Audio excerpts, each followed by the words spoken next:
All right, now, everybody. Quiet, listen to me. We're going to start a show. Now, some of you people have been with me before. You know it's going to be a tough grind, but we're going to have a show.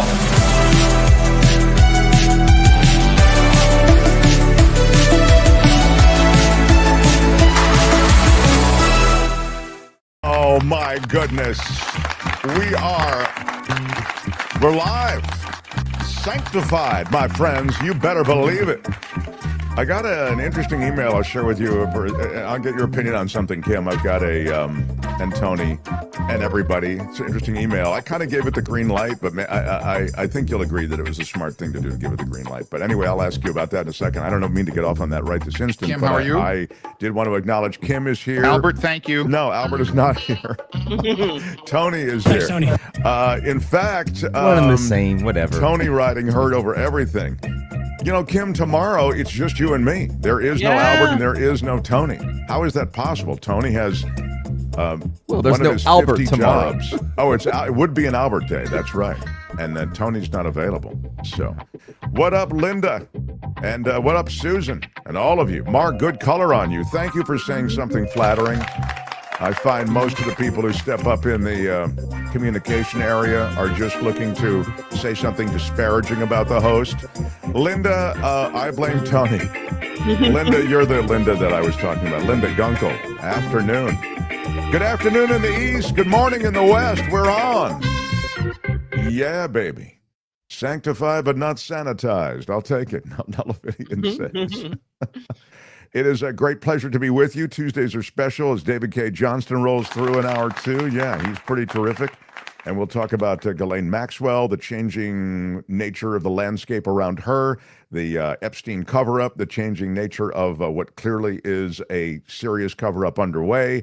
And we'll get to, of course, the takeover of an American city, the easiest one to take over for the federal government, of course, to Washington, D.C., already administered by the federal government on some level, and the plan and strategy already hinted at by the president yesterday to take over other American cities and clean them up, civilize the democratic cities, the same way the civilized nature of Los Angeles was to have been brought about by the presence of National Guard and Marine troops.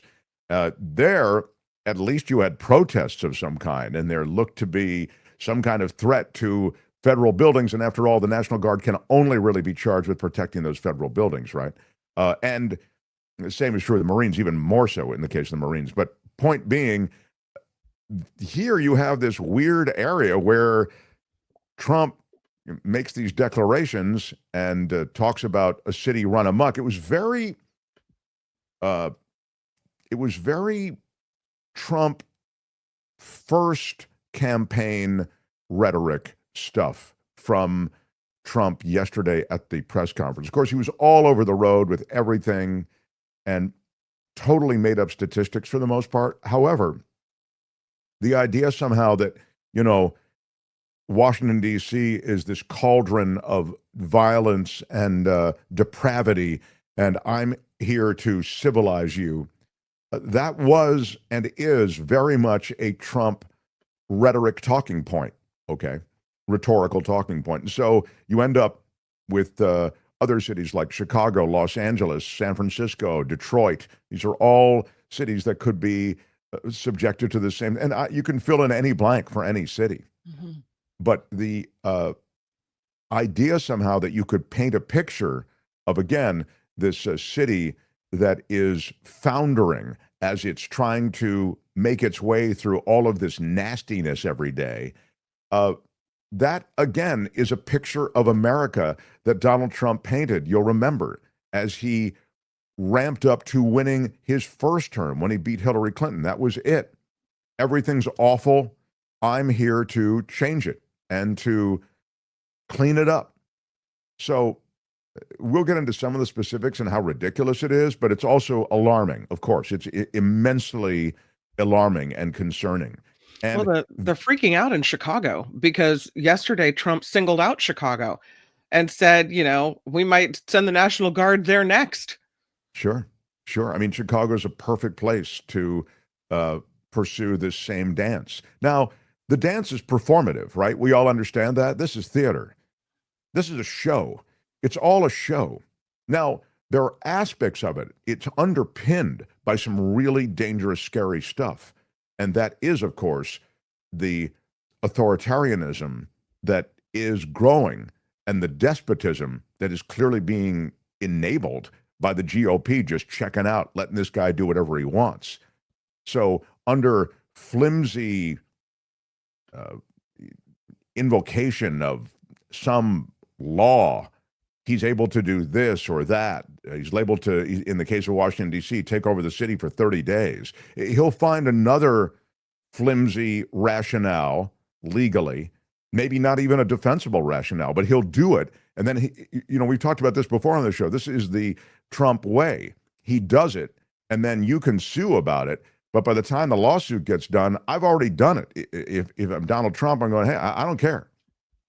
I've been there for 30 days. I've been there for 2 months. I did it. I did the tariffs. I did whatever I wanted to do. Go ahead and take me to court.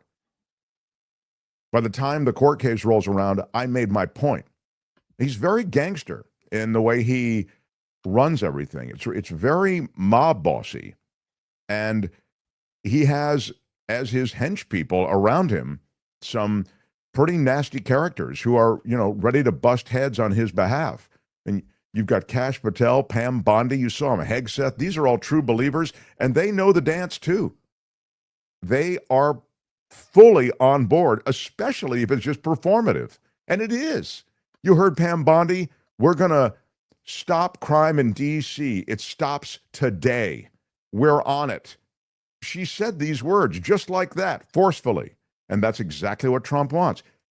Pam Bondi running the Metropolitan Police Department of Washington, D.C.? It's absurd. I mean, Pam Bondi or Kash Patel or any configuration of any of these people running Washington, D.C. law enforcement, that's what we're talking about here. You understand? We're talking about the federal takeover of local law enforcement. So that has to be coordinated, their logistics and all the rest. We told you yesterday, there has been no communication between the feds and the cops. There's been no advanced coordination to make this work. We know these guys can't coordinate their way out of a paper bag. You know what they're really good at? Doing things like building a ballroom at the White House. That's good. Repaving the Rose Garden. That's the stuff that they're good at. Putting gold everywhere at the White House. That's the stuff that Trump is really good at, making it look like a hotel. I got it. But if you're actually talking about administering to American life and making life better, I don't think these guys are good. Look at their immigration policy. Well, they show up at a Home Depot, they arrest a bunch of people, a couple of people are here legally. They go to a high school graduation, they arrest one student who is an honors student and an outstanding athlete, and they put him and his mom in some detention facility to deport them. I think they were deported. I mean, this is the stuff they do. It's not, it's not well thought out. It's a flex always. There's a theatrical, performative flex. And you saw that yesterday in spades. And the real work that has to be done to clean up D.C., to rid the city of crime and all that, that's not going to happen. We know that.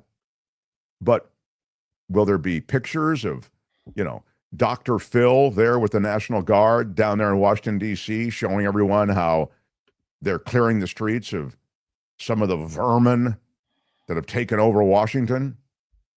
Probably. There'll be a lot of local news cameras, right? I won't literally be Dr. Phil, but you know what I'm saying. It's the Dr. Phil media moment when he was with the immigration officers. They're gonna advertise. That's what they do well. They do the performance well, and then they advertise policy well. That's what Kristi Noem does. Half the time she's shooting videos and commercials for getting rid of immigrants. And I have to say this. If you live in a major city, you may really feel like, Mark, I've always considered myself kind of a lib, but it's getting crazy, and we got to have more of a police presence. I get it. I have no problem with police presence. The police officers at least are trained in to handle so many of the challenges you have in patrolling an urban area. The National Guard isn't. And there is no plan. That's why I mentioned the logistics to actually do anything here. So those are a couple of my concerns as we get underway. And we'll kind of give you an overview here of what's happening in Washington. And the National Guard troops are arriving already. And I'm then going to give you a little bit of we'll look into the email. I'll share all of that with you. So that still we have other stuff to come, Kim. There's other stuff on the agenda as well. I'm thinking about what you're talking about as far as law enforcement and people being frustrated that there's not enough police in their city to handle it. If we don't have enough police officers, and we saw during the pandemic that we had a shortage of police, then why would the Trump administration want to lure away officers to become part of ICE and go to all of our communities and try to take officers that we need to do the real work of policing to then do their, be party to their agenda to try to take people, go to Home Depot and take people away? Like, what do we really need? Do we really need that, or do we really need police in our community? Yeah, I mean, I think that already suggests far more reflection and contemplation on a strategy moving forward than you'll ever see from this administration. They are full speed ahead. You saw the amount of money that's going into ICE and DHS. It's a sick amount of money. It's about I want to say it's like $120 billion. That's how much money is going into Kristi Noem's pockets there at DHS. Now, there's a breakout. 45 billion, I believe it's either 45 or 46, is going to ICE. And then there's a big chunk that goes to building those detention centers, and maybe it's about 19 billion. You have to, with these numbers, you'll have to. I'm doing it from memory, and I've been up for days. I've been up for days with my poor cat in surgery and stuff. So I'm not remembering super clearly. But I guess what I'm trying to tell you is a supercharged budget at DHS. Yeah, they just want to staff DHS, and there's none of the thinking about hobbling other agencies that already are short of officers along the lines of what you're talking about. And what happens when that money runs out? Then, you have all these new ICE officers, and what happens to them? Do they just get cut? Doge cuts coming in when we've deported all the people and there's nothing, the work is done? Then what? I mean, it's going to be hard to run out of that money, but if anybody can run out of that money, it's this crew. So you're right. I agree. Let me ask you just briefly to smash the like button. If you're here, you can just with hit your iron rod. Smash it like a boss, Smash baby. it Come with on. your iron rod. So the thumbs up helps just support the show. It costs you nothing. And then we show up in feeds that we might otherwise not show up in. They don't even know that we're here. And so that's kind of the idea behind the thumbs up. So we will... I will. Michael D. says, please ask David Cay Johnston about how quickly we lost our checks and balances. Secondly, in a post-Trump U.S., do we still have this risk? Yeah, I mean, I will ask him. And I'll offer my thoughts, which are not as valuable as David's, but I will offer them as well. And thanks for posting that. You can keep the show alive by going to themarkthompsonshow.com and clicking the Patreon and PayPal link, joining our community of supporters. That's really why we're here. Everybody on Patreon and PayPal, you guys are the ones that keep us on the air. We're an NPR PBS model, so we give you the show for free, but the reason we can do that is because of our supporters, and we try to get our supporters recognition every day as we post the names of people who are part of our show. So again, part of that community. So. The Mark Thompson Show. All right, I guess I'm on this Romania Animal Rescue. Thank you. There's a super sticker for $20. Wow, that's pretty cool. I'm so much a fan of animal rescue organizations, and Romania Animal Rescue is right up there with us regularly. A $20 super sticker. Big shout out. Yeah, I think big shout out is appropriate. Check them out. Romania Animal Rescue. West Theory, $5 super chat says, does DC have the facilities to house or jail all the people they plan on arresting or relocating?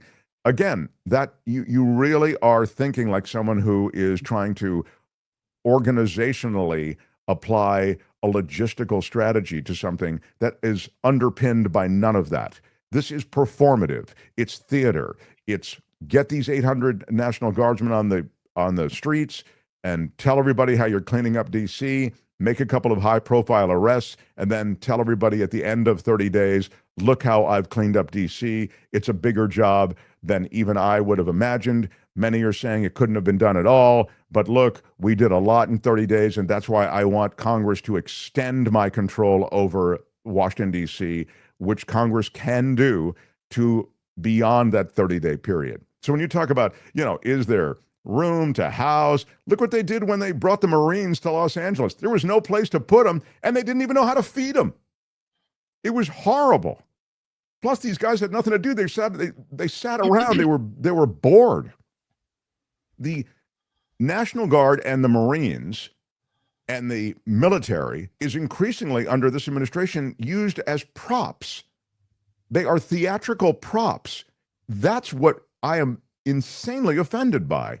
These people really signed up to defend the nation, to go off to theaters of conflict, and instead, in Trump 1, they sent them to the southern border to defend against the caravan coming up from Latin America. Do you remember that? It was at Christmas time. I said, I can't believe this. You're going to take Christmas away from these troops, send them to a southern border to defend against a caravan that you've ginned up and propagandized with Fox News Channel to sound like it's some kind of real threat. It's a bunch of guys in torn jeans and T-shirts who are starving and thirsty. Yet the Marines, in that case, I think it was the Army, in any case, the military moved to the southern border as a prop. And in this case, I'd suggest the National Guard is mostly in the theatricality of it all. It's performative. Yeah, they'll be there. They'll be there with loaded weapons, all of that. But what are they going to do? I mean, again, I want to make this clear. If you live in a major city, you may say, I don't care what they do. Just having them there makes it less likely that there'll be a smash and grab with my car. I mean, there is an argument in San Francisco that with all of the smash and grabs, with crime in certain areas, even tourist areas being so such an impediment to people visiting, such a concern, that we need to do something. We need more cops. I always feel like flood that zone with cops. That's what they did in New York City. And of course, there's a shortage of police officers, as Kim has mentioned. But the National Guard is, they're not empowered to do much. And I just feel as though it's more of a flex than anything else. And it sets the table for the federal takeover, the Trumpian takeover of these cities. Chicago, L.A., and San Francisco, honestly, could very much be on that list because that's a Democratic city as well. What's that, Kim? Oh, my husband was a U.S. Marine, and I was talking to him about how it would have been if he had been deployed to like Los Angeles or something, and how would he have felt about that? And he said, well, when I was in, which is, a while back, he said, we were not trained to control crowds or deal really with civilians. We're trained to kill people. And he went on in a gory way to explain to me all the ways in which he was trained to break people's necks. And I said, oh, that's fantastic. Wonderful. He goes, well, that's what the Marines are for. You're sending me to a war zone and you're expecting me to kill people. You're not telling me that it's, you're in the Bay Area and you need to control a crowd. You're not telling me to do all these other things. He said, maybe the military police know how to do that stuff, but for the most part, members of the military aren't trained in the way that police are trained. It's a whole different situation. You think that they're, big, tough folks coming in for law enforcement, but they have completely different skill sets. Yeah, they're trained as a killing machine. I'm going to turn the show over to you for a moment, Kim. I'm dealing with something here that's pretty serious, so I'm going to turn it over to Kim, and I'll be back shortly. Thank you. I'll take Okay. the show, Very, and very I good. will tell you that Vilma has given us a $5 contribution to the show, saying a Trump America equals the United Police States of America. I think, yes, Vilma, it seems like that, right? I mean, now we have a threat to send the military or the National Guard, which is essentially the military, to Chicago. And you have the folks in Chicago saying, no, we don't need your help here. It feels, if it doesn't feel scary, I think it ought to. I'm looking at what happened in Los Angeles. The National Guard there for a specific amount of time and then dispersed. And so maybe the outcome wasn't horrible, but the idea that this could happen and the idea that the military could be there for longer periods of time, I'm not comfortable with that. There's still a case, by the way, about what happened in California, what happened in the Los Angeles area that's winding its way through the courts. As a matter of fact, I have information about that because there are arguments that are supposed to be heard today about what happened in California. The fight is still on over the use of the National Guard in Los Angeles and the legality of that. There is a multi-day hearing started as Trump announced that he would send 800 troops to DC to address the violent crime there. California is asking a U.S. District Court Judge Charles Breyer, to order the Trump administration to return control of the remaining troops to Governor Gavin Newsom and to stop using the military to execute or assist in the execution of federal law. The federal government says, wait a minute, the deployment of the National Guard and the Marines was solely to support immigration officials who were impeded by these protests across Los Angeles in early June. And so what will the judge say? There's been a back and forth on this, and now we get to Judge Breyer. I have a feeling this one's going all the way to the Supreme Court, and we know what's going to happen because we know the Supreme Court is in Trump's pocket. And this is, I hear Mark say that we're on the way to authoritarianism, and I hear David Cay Johnston, and perhaps I'm so naive as to not want to believe that this is the way we are headed, that this is where we're going as the United States of America, because I truly never thought that would happen. So it's hard for my brain to go there, even though I'm on this show and I hear the evidence of it every day. But it's really frightening. It's really frightening when as mentioned earlier, when the checks, the balances of power seem to be blurred, and the judicial branch seems to be in the pocket of the executive. And now the legislative branch seems to be in the pocket of the executive as well. I was watching C-SPAN last night. I know I'm a nerd. And I was watching Cory Booker try to fight for the possibility of being heard and having debate in the Senate before they pushed through one of Trump's nominees. And the Republicans did not care and did not want to have anything to do with discussion. The Democrats stood up and walked out, except for Booker, who kept talking while the vote was going on underneath his voice. He said at one point, "What does the president have on you? Or what is the president telling you?" To indicate to me that the Republicans are in the pocket of the president. So Trump controls the whole show. And we know where that's going to end, because you have this power-hungry guy who really is nonsensical, who doesn't seem to have the best interests of America at heart, but only his own best interests at heart, who now is running the complete and total show. I know. We know it's true. I mean, we've been talking about it for a long time now. It's just so distressing.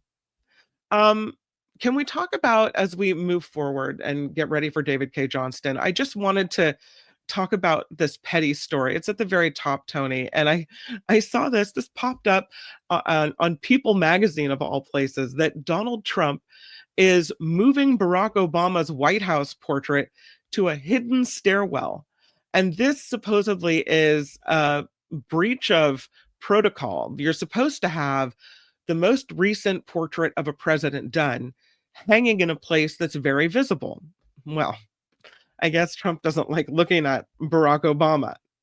And so he, to hell with tradition, has decided to move Obama's official portrait to the top of this off-limits stairwell in the executive residence. And honestly, I'm surprised it's even still hanging on the wall at all. In the tradition of the White House, this portrait should be hanging in the most visible part in the grand foyer because it remains the most recent portrait to be completed. But it's not. He moved it. George W. Bush's portrait, which should also be displayed in the grand foyer, now hangs beside his father's on the very same stairwell. That's not where it is anymore. It's a goner. And so, so they say that the tradition is that the two most recent presidential portraits should hang very prominently in that grand foyer for members of the public to appreciate as they're doing the tours and the public events in the White House. And because President Biden's hasn't been completed yet, the two most recent portraits are those of Obama, you can see here, and President George W. Bush. But the current president, swapped Obama's portrait with a painting of himself from the day of the assassination attempt in Pennsylvania. You can see that there. And that is now what remains in place of Obama, because apparently we needed to see that instead. Everybody coming into the grand foyer, the great foyer, grand, needs to see Trump with a fist pump, is what we have. And so Obama's portrait gets moved across the grand foyer to where Bush's had been located. Bush's then is relocated to a different part of the White House. And now Obama's portrait has been moved again to a much more undesirable location, you could say. The White House is confirming that the portrait has been removed and it is now in an off-limits area to visitors. It is partially obstructed from public view. It's at the corner at the tippy top of a staircase, the furthest point from visitors. It shares a wall with Dwight D. Eisenhower and both Bushes, who are hung lower, firmly out of view.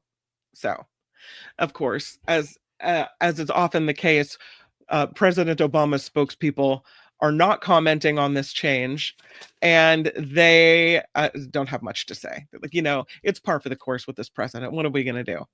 So that's what's happening at the White House. They say it's not unusual for presidents to shift around art when they take office. Okay. It's all very petty. He's very petty. Part of the revenge tour. This is just a little thing. I don't want that guy in the grand foyer. Get him out of the grand foyer. All right. So that's where we are with that. David Cay Johnston, Pulitzer Prize winning investigative journalist and author, is coming up at just a little bit after noon, and hopefully Mark will be back to take on that conversation. But if not, we'll take care of it as well. Do you want to thank Cranky Charcoal from across the pond for throwing in, is that 10 pounds, 10 sterling? Thank you, Cranky Charcoal. Yeah. Yeah, thank you very much. We'll take the pounds and the sterling and the British. It's worth more than $1. Hey, woohoo! Very nice. Okay, let's move toward one of these stories about Epstein, because you know what? Let's talk about redistricting, Tony. I saw this. This is great. There's this fight going on between Texas and California. Texas wants to redraw their maps to eke out 5 more Republican Congress people.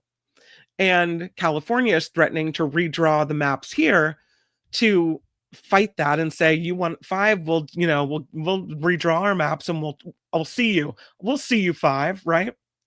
Well, now Governor Newsom's office is starting to troll Trump in a Trump style social media message. Maybe you can show us the message. It's in all caps, which you guys know I hate. But it says here, Donald Trump, the lowest polling president in recent history. This is your second to last warning. The next one is the last one. This is from Newsom's press office, and they posted it on X. Stand down now, or California will counterstrike legally to destroy your illegal crooked maps in red states. Press conference coming, hosted by America's favorite governor, Gavin Newsom. Final warning, next, you won't like it. Thank you for your attention to this matter. Do you think that's the way to attract Trump's attention? Maybe it is. Either you have to go on Fox News or one of the news shows and say something outrageous in order to get his attention, or you have to post something outrageous. So maybe this is a threat, that Trump will see this as a threat. Next thing you know, National Guard will be sent to Sacramento, right? Now, the governor's Newsom's office is trying to mock Trump's warnings and his waffling all over the place. 1 minute we're doing this, 1 minute we're doing that. I don't know. Is it another indicator that Trump is looking for a national audience and that he may run in 2028? I don't know. Is he just trolling the president with this, just trying to poke the bear and piss him off? I don't know. But I do believe California is ready to meet Texas at that threat. Speaking of which, Governor Abbott in Texas says they can eliminate 10 Democratic districts in response to California. So now they say it's not just 5. Now they say we'll get rid of 10 Democratic districts and we'll bring you 10 fresh Republican districts. If California moves ahead with its plan to meet them at the 5. Abbott said this: listen, all those big blue states, they've already gerrymandered. He said, look at the map of Illinois, look at the map of California, New York, and Massachusetts, and so many other blue states. He said they've already gerrymandered a long time ago. They've got nothing left with regards to what they can do. And know this, he said, if California tries to gerrymander, find more districts, listen, Texas has the ability to eliminate 10 Democrats in our state. Again, with the playing games with the voters. Why don't you just stop all of this and no one will have to do anything? No one will have to change any maps and we won't have to start tampering with elections in any state. How about that? Why don't we just stop cheating? Why don't we stop doing that? Legal or otherwise. The remarks said to indicate that Abbott plans to be as aggressive as possible in trying to knock as many Democrats out of Congress as he possibly can. In Texas, they've got 25 House Republicans and 12 Democrats, and 1 vacancy waiting to be filled because they had a congressperson, Sylvester Turner, who is a Democrat, die in March. So they're looking to make 5 pickup opportunities with this redrawn map. And the Democrats are not having it. I was watching, again, C-SPAN last night, where there's some Democrats that are from Texas that fled, and they were holding a press conference here in California alongside Nancy Pelosi, and Governor Gavin Newsom, I believe, was there as well. And they're talking about not being scared of being strong-armed by Republicans in their state, their very own colleagues who are trying to send law enforcement to track them down and arrest them, civil arrests. Yeah, this is the press conference. There's Nancy Pelosi talking, and some of the folks behind her are Democrats from Texas that are here in California that were here speaking and talking about the threats that they're against their lives from people in Texas or people in general that are angry that they fled so that the vote could not be taken to redistrict in Texas. California not alone. Of course, New York and Illinois are exploring their options in redistricting as well, and I just don't know where this ends. Ron DeSantis in Florida working on it. Folks in Missouri and Indiana could be looking at their congressional maps. Lord, it's out of hand. But the threats against people, the trying to arrest people, no. Hi, Mark. Yeah, this is the new America. Yeah. In a really horribly blunt way. Mm-hmm. It is happening. The Mark Thompson Show. Yeah. Those of you who've asked, it's about my darling cat. She's been in surgery, and we love her so much. She's 16 years old, and they were attempting a surgery with her that we were told she's a good candidate for. She's very, she's pretty healthy. Had always been very healthy, and so she had a kidney blockage, and the kidney blockage was such that they were going to put in these tubes to actually go around the blockage to the ureter. This might mean something to some people more than it did to me, but it was a big surgery and a big decision. Of course, it's expensive and everything, but fortunately, we could, put things together such that we were able to pay for it. And I talked to multiple doctors and multiple vets. I'm very active in the rescue community and the animal community. And as a result, I knew some vets who were very skilled and felt that I talked to 3 vets specifically who said that she would be a decent candidate for it, although she's 16, somewhere in that area. She came from the shelter, tough to know. Frenchie is her name. And so she actually tolerated her few days in the hospital okay. We went and visited her. But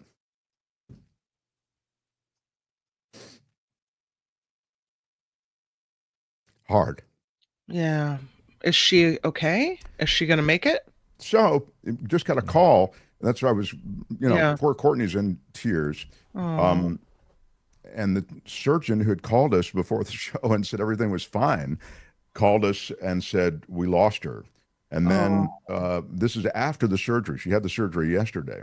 And then when we called the surgeon back, and that's why I took the break, Courtney, as you might imagine, is inconsolable. And I'm obviously choking back a lot of emotions. So anyway, we call her, the surgeon, and she comes on the line and kind of explains it. It's a very, the explanation is sort of simple, you know what I mean? We lost her. She lost a lot of blood. She's getting transfusions.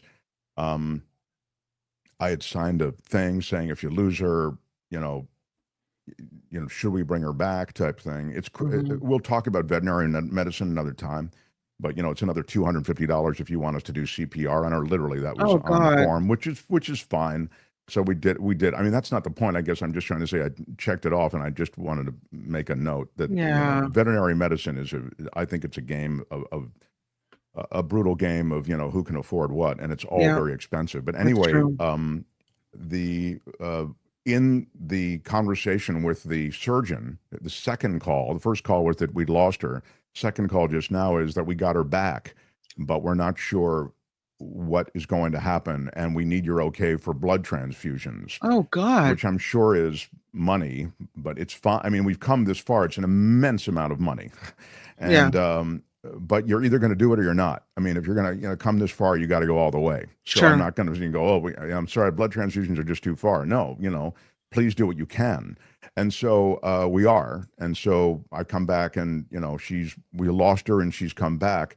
I'm not particularly optimistic. The surgeon who had said she was fine before the show started, as I said, we had a conversation, is now saying it's 50-50. And so that's what we're dealing with. But it's really emotional, you can imagine. Just a very, very tough time. Yeah. And sweet cat. So I'll keep you posted. But that's why I had to take a break and come back. Yeah. So I'm sorry this is happening. Yeah, This sucks. Poor Frenchie. I hope she pulls through this. Yeah, there's something about animals and your relationship with them that even transcends human interaction, right? Don't you think? It does for me anyway. I mean, you have kids, so it might be different. Like, we have kids, so now the dog is just the dog. You know what I mean? But I find a special bond. So, did you run the what did I miss? We talked about when last at the head of the class we discussed redistricting. Sure. We talked a little bit about what's happening in DC and Chicago, but we didn't run video. So have at it, friend. Yeah. So Tony, I am just going to remind everybody what's happening in Washington. But I was talking about the performative nature of that. I think we kind of tilled that soil. I feel as though we kind of tilled that soil. What else do I have, Tony, that I wanted to get to? You can remind me. This is. That was the that DC is. saying he lived for 50 years there or stuff like that. And those kind of things, I'll run a little bit of that. This is good actually, and we'll continue on. Go ahead. This is again. This puts in context a little bit of one person's opinion about DC. Okay, so again, what happened in DC is Musk's guy, Big Balls, was roughed up in a car jacking attempt. And by the way, I don't mean to diminish how intense that is. That's probably really intense. But based on that, Trump was able to pivot to this takeover of Washington. And here was a little bit of the reaction from another Washingtonian who was talking about, that's a pretty alarming picture. Look, Washington, as I said, was always, beset by violent crime. I'll remind everybody, the NBA team there had to change their name. They used to be the Washington Bullets. There were so many murders at gunpoint that they felt that was tone deaf to continue with an NBA team called the Washington Bullets. They called Washington the murder capital of the world, so they changed the name to the Washington Wizards. That's not the Washington that's there now. It's gotten better, but if you talk to a lot of Washingtonians, there'll be, I'm sure, opinion like, hey, it's still bad. The term Washington Bullet refers to the Washington Wizards basketball team when they were previously known as the Washington Bullets. Exactly. The name changed in 1997 because of the violent connotations of the word bullets. So they became the Washington Wizards. Anyway, this is one guy's opinion as to the way Washington is now. And again, it's just one opinion, but when it comes to evaluating the safety of Washington, the kind of place it is, you'll get opinions like this one.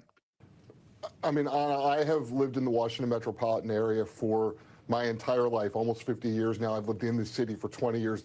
The most violent moment in my life in Washington, D.C., the greatest cause of a threat, not only physical threat, but bigger threat to the country and certainly to law enforcement officers, was January 6, 2021, when Donald Trump's supporters, his allies, some people who currently work for him, charged into the Capitol, beat cops, screamed profanities at them, yelled, "Kill the cops," said they wanted to hang the vice president of the United States. And Donald Trump's response to that, here in the nation's capital, at the Capitol building, was to pardon everyone who was involved and in some cases rehire them into his government. So watching this play out in the White House briefing room without any mention of the violent crime that was committed on his behalf in Washington, D.C. is a little unusual. I do want to say one thing.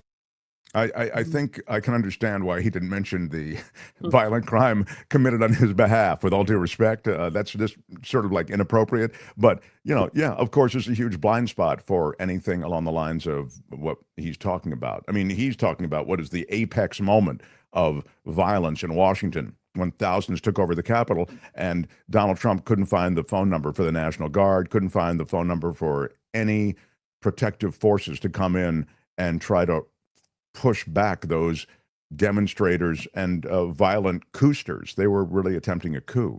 Mm-hmm. And then, of course, he pardons everyone involved in that. So there is a lot in Donald Trump world that's all about Donald Trump, right? I'd say everything's about Donald Trump. So in this case, as I've mentioned before, it's both performative, it's theatrical. You'll see these National Guard troops, 800 of them, take to the streets of Washington, D.C. But apart from that, I don't know that you're going to see any change in any crime statistics. I guess they can move homeless people out. Here's a little bit of what's happening in Washington right now. You can see the National Guard is arriving. And again, this is what Donald Trump wants. And this is the administration that really plays on imagery. It plays on the theater. And so these are the National Guard troops arriving. And Kim was asking some questions earlier about, like, how are we, where are they going to be housed? What are they going to do?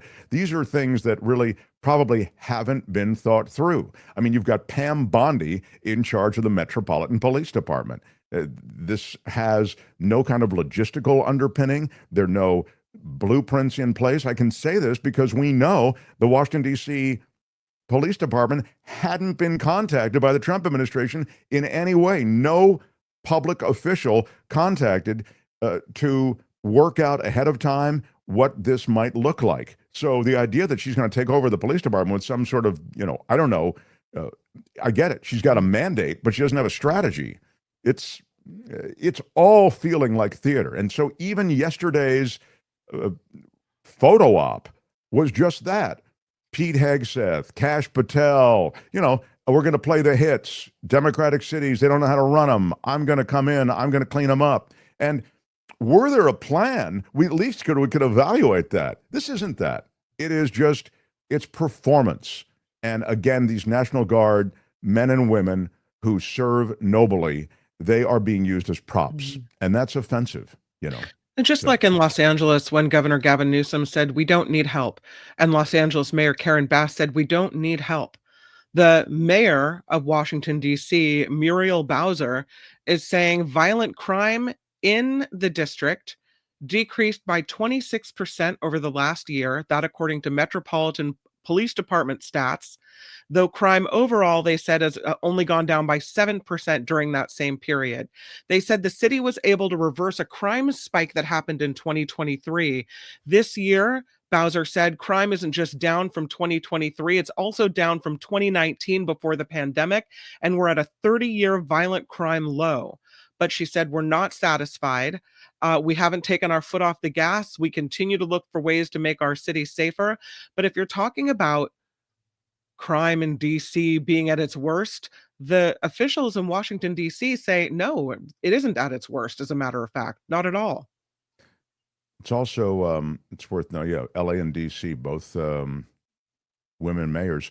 I think there is, and I'm seeing a little bit of this, that's why I'll just comment on it. There's a quality of distraction, I understand, to this big flex. It's a huge move. It may set the table for additional moves like it. We talked about it, Chicago, Los Angeles, San Francisco, et cetera. I mean, he can move into these cities with the flimsy or even indefensible legal rationale that is then rolled back. But once he's moved in, he's made the flex, And I'd say, of course, that's a distraction from Epstein. I understand that. I mean, it's too big a story.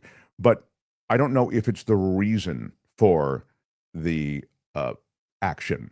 And I'd suggest to you that for all the reasons we've mentioned and more, the slow takeover of local municipalities and major cities by the federal government, that's a big story on its own. Sure, it might be a distraction too, but I'd say that this is a big moment. This is a road test, it's fair to say, for the continuing efforts to take over American cities and municipalities with troops who are pledged in loyalty to their commander. And those commanders, as you go up the line, have loyalty to Donald Trump. There is a lot to be concerned about here. And so as we lose democracy in some ways, the redrawing of districts that are already so intensely drawn in GOP favor in Texas, in Florida, in other red states, it's worth noting that the other thing that's happening concurrently is this takeover of American cities. LA, under the guise of, but you'll remember, it was under the guise of restoring order because there were so many protests, but I'll remind you, you'll remember the remarks of Kristi Noem. We're here to liberate this democratic city, or this Democrat city is probably what she said. But the city, we're here to liberate you from the democratic policies, the flawed policies. So all of this is happening, and I'd suggest it's all part of a plan. Project 2025 laid out a bunch of this, the dismantling of government, and then the takeover of democracy in this way. The ends justify the means. Let's get this country back to being the Christian nation that it should be, with a more traditional arrangement domestically, where men are men and women are women, and women are in the kitchen pregnant, and men are out there in the workforce. I mean, this is a truly bizarre, and it would seem indefensible notion of what this culture should be. we would have seemed to have evolved past this 1950s sort of outlook. I mean, it might even predate that. But this is what this crew is doing. It's going to be something of a time machine that way. Tony, what else do I have? I have the setup piece on what's happening in Washington. Yeah, let's take a look. This is, I think it's a good summary of what's happening, and then we will move on. But here you go. President Trump is calling up the National Guard in the nation's capital, saying it's needed to crack down on crime there. I'm announcing a historic action to rescue our nation's capital from crime, bloodshed, bedlam, and squalor, and worse. President Trump, who's been critical of D.C.'s crime rate for years, temporarily taking control of the D.C. police after a former government staffer who used to work for Elon Musk was attacked in an attempted carjacking, according to authorities. The president calling it Liberation Day in D.C. We're going to take our capital back. We're taking it back. Under the authorities vested in me as the President of the United States, I'm officially invoking Section 740 of the District of Columbia Home Rule Act. You know what that is? No. And placing the D.C. Metropolitan Police Department under direct federal control. Sources say officials from the Secret Service, Bureau of Alcohol, Tobacco, and Firearms, and U.S. Park Police have been dispatched to the district, along with 120 FBI agents. The president also suggesting trying teenagers as young as 14 as adults. Despite the president's claims about violence in D.C., the city's police data shows crime in the nation's capital is down 7% since last year, and violent crime in D.C. hit a 30-year low in January. If the priority is to show force in an American city, we know he can do that here. But it won't be because there's a spike in crime. But NBC4 in Washington reported last month a D.C. police commander is under investigation for allegedly making changes to crime statistics in his district. The police union says supervisors in the police department manipulate crime data to make it appear violent crime is falling considerably compared to previous years. CBN White House correspondent Kelly Wright says in addition to his move against crime, the president is also focusing on cleaning up the city. He told reporters that his administration is removing homeless people from under bridges and public spaces like public parks throughout the city. He says his efforts are to make D.C. safe again and beautiful again. And Trump's efforts to crack down on crime will apparently not end in D.C. The president saying his efforts will go to other cities, including New York, Los Angeles, Chicago, and Baltimore. Great. Wendy Griffith, I'm CBN excited News. for the same chaotic craziness to be imposed upon those major cities. That's Christian Broadcasting Network, I believe, and so you got. I sometimes like to show you stuff that's not like MSNBC or whatever, just to give you a sense of the fact that there's controversy about this within the city of Washington. But I'll remind you, the city of Washington is overwhelmingly democratic, however you have to say it now, so it's not a slur. But it's an anti-Trump city. By no area voted against Trump more than the Washington, D.C. area. Okay, so he views them as the enemy to begin with. But more to the point, he's road testing at this point. I've said a lot about it already, but I'd rather hear from somebody even more learned than myself, although I know I'm very impressive, everyone. But time to check in with our Pulitzer Prize winning friends. The Mark Thompson Show. This man is a Pulitzer Prize winner, a brilliant investigative journalist who is also a best-selling author, co-founder of DCReport.org, and now a professor at Rochester Institute of Technology. So generous to join us on Tuesdays, the great David Cay Johnston, everyone. Hello, Mark. Good to be with you. Yes, sir. Great to see you. Tell me what is happening in Washington, D.C. from your perspective. Well, what you're seeing is Donald Trump pressing his authoritarian instincts. You'll notice that in the cities he's listed where he wants the federal government to take control, Baltimore, Oakland, D.C., New York City, they're heavily Chicago. They're heavily black cities. They're in blue states. He hasn't said, oh, we're going to take over the police department in New Orleans or Memphis or St. Louis, because that doesn't fit with what he's doing. And of course, the object here is intimidation. And the Christian Broadcasting Network coverage was actually pretty good. I watch them once in a while to see what they're doing, except for one glaring, misleading observation. So a police commander is under investigation for supposedly manipulating crime reports. You know, police can take a report and classify it as felony robbery or a misdemeanor petty theft, for example. But there are 7 police districts in the District of Columbia. So at best, we're talking about a tiny little influence because you can't completely fake the numbers. So some judgment calls. Crime has been down. It's been falling since the 1920s with a few spikes along the way. When I was covering the LAPD in the early 80s, we had 1,000 murders a year. A few years ago, there were front page stories in the LA Times, the New York Times, elsewhere. Crime is out of control in Los Angeles. They had 500 murders because they'd gotten down to 300 and they came back up. And by the way, murder rates like that, once you back out hostile, intimate murders, husband killing wife, things like that, business partner, estranged lover, those numbers go up when there are drug wars or other wars going on by criminal groups to control vice. And then they fall back down.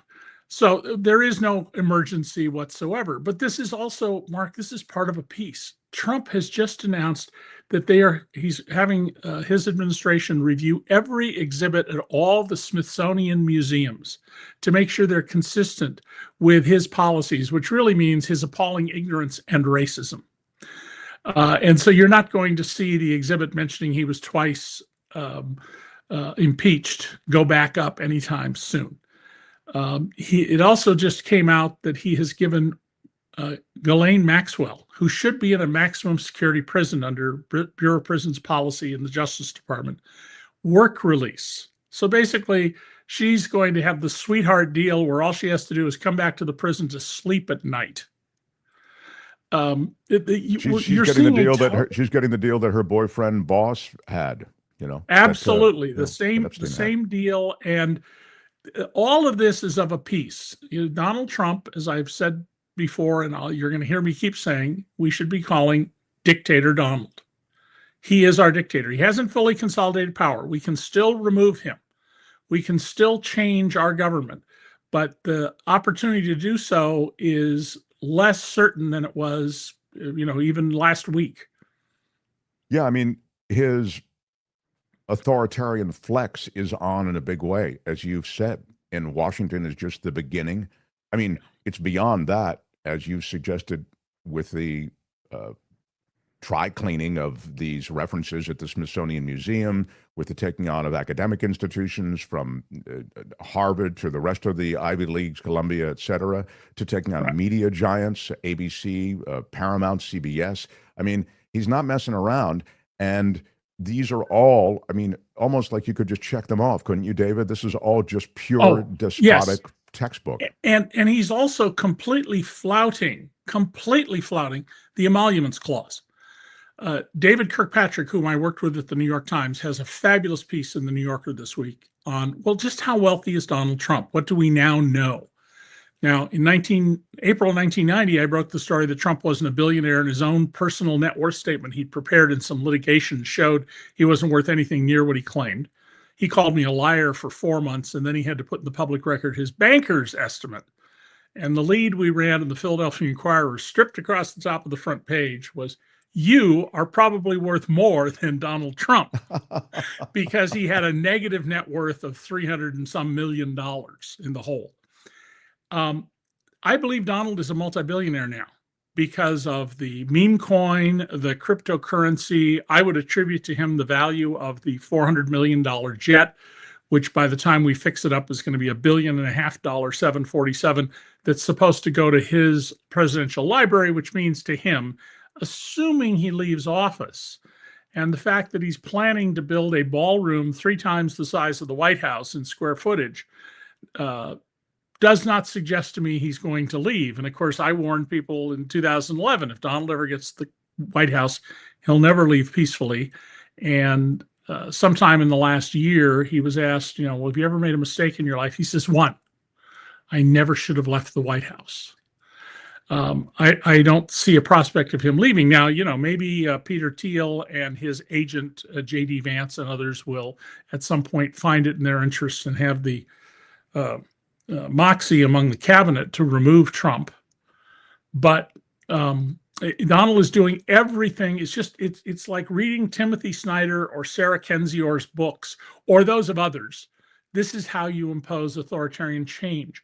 And Jennifer and I spent week before last at the Chautauqua Institution studying the rise of authoritarianism. And one of the speakers is a retired Xerox global executive. He dealt in international business dealings for them. And he talked about 7 fascist regimes, the longest lasting of which was in Spain and the second in Portugal.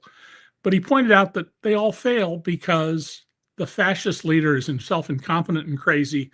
They appoint cronies and family members. They start looting the government, and they fail. The problem is, by the time the fascist regime in the U.S. might fail, not only will I be dead, you'll probably be dead.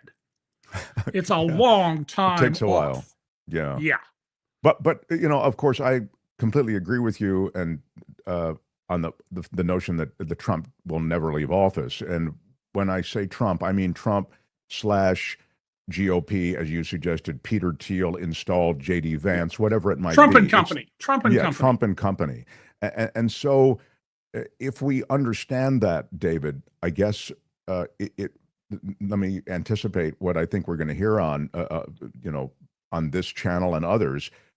What is our recourse? I mean, our recourse still, I think as Americans, we have to draw attention to this. We have to protest this. We have to make noise about this. This is still an administration, when you say, David, that is affected by how they're being played in the media. Right. So it's very important to pursue well thought through and carefully crafted legal actions against the administration. Not ones where we're not going to get anywhere. I mean, the violation of the Emoluments Clause, we know from the first administration, the federal court's position is nobody has authority to enforce the Emoluments Clause. So that's something we have to fix down the road eventually. But legal actions are very important. Second, no more of this voluntary compliance. Amy Klobuchar voted for one of Trump's bills because it got her something she needed. No more of that. You can't do that. You do not cooperate in this. And you make a record in every case of saying, there are things in this bill we like, but we cannot help an authoritarian regime. Then there need to be demonstrations, huge demonstrations.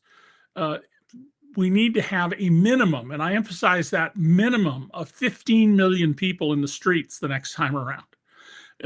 Because the best research suggests you have to have 3.5% of the population resisting. And if we can get 5% of the population resisting, that's about 17 million people, then you're going to see real problems. And you're going to see some of the people who have bowed to Trump. Marco Rubio, who's irrelevant now. He's not really the operating Secretary of State.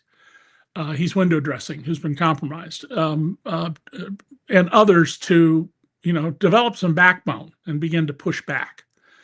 And then most importantly of all, you got to get people registered to vote and then get them to actually vote. And that's the most crucial thing, because at the end of the day, elections still matter. We're going to have an election in the fall of next year. The issue is going to be enough people turn out. There were 3.3 million fewer voters in 2024 than 2020 in the presidential race. There should have been, with population growth, about 6 or 8 million more voters, and about 6 million more voters. And the Democrats failed to turn out the vote. I mean, they can't beat around the bush. The Democrats have spent close to 50 years not looking out for working people the way they should. As my late brother used to say, giving in to the Republicans, not being organized. I mean, how astonishing that the Republican Party, led by business for years and virulently anti-union, is better at organizing people for demonstrations and voting and whatever else than the Democrats are.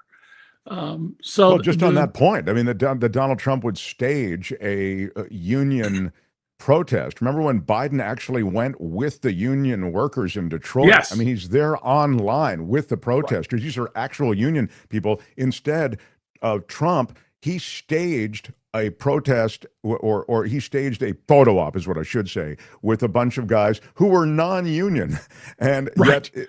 yet it felt as the images came down like they were both quacking the same way. And the live coverage of that event by television reporters was absolutely appalling, because when you go to an event like this as a journalist, almost always you're there up to 90 minutes before it happens. It was at a non-union factory. So journalists should have immediately raised the question, we're at a non-union factory. Why should we think these are union people? And so Donald got the message out that he wanted to get out. And of course, there are a couple of unions that are very pro-Trump, but I think that's heavily rooted in racism and misogyny. This is, of course, something we visited before, but Randy is right. Biden might have gotten some good things done, but he couldn't communicate. You really do, in this landscape of media, need to get your message out. You know, you've got to, if you're not capable, as I feel Biden was not, of full-throatedly representing what you've done, you need to get surrogates who can do it. And I thought that, this past administration just really, left that on the table, sadly. And Mark, no more of Michelle's Obama's, when they go low, we go high. That's not going to work now. That's the equivalent of bringing a penknife to a gunfight.